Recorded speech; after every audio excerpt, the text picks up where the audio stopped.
கரூரில் தமிழக வெற்றிக் கழக தலைவர் விஜயை நோக்கி செருப்பு வீசப்படும் பரபரப்பு வீடியோ தந்தி டிவிக்கு பிரத்யேகமாக கிடைத்துள்ளது.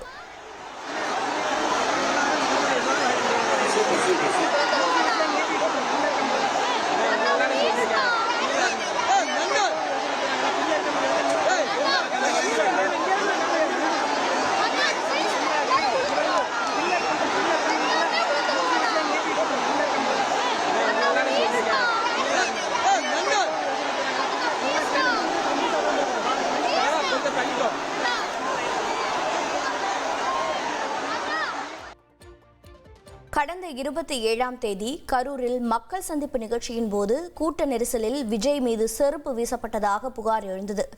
இந்த நிலையில் தந்தி டிவிக்கு கிடைத்த பிரத்யேக வீடியோவில் கூட்ட நெரிசலில் சிக்கி பலர் மயக்கமடைந்த நிலையில் அந்த பகுதியிலிருந்து ஒருவர் விஜயை நோக்கி செருப்பு வீசுவதும் உடனே கை காட்டுவதும் பதிவாகியுள்ளது.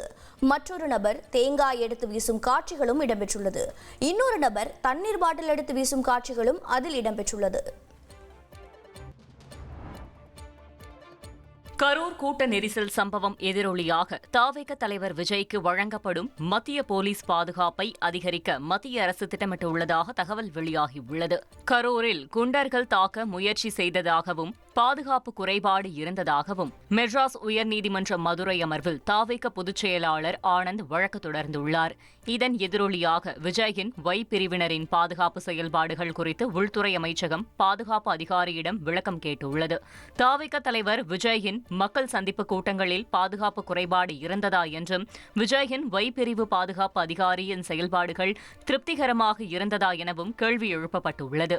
பாதுகாப்பு அதிகாரிகள் விளக்கம் அளித்த பிறகு தவிக தலைவர் விஜய்க்கு பாதுகாவலர்கள் எண்ணிக்கை உயர்த்தப்படலாம் என தகவல்கள் கூறுகின்றன. உங்கள் தந்தி ஒன் தொலைக்காட்சியில் தெனாலிராமன் தினமும் மாலை 6 மணிக்கு காணத் தவறாதீர்கள்.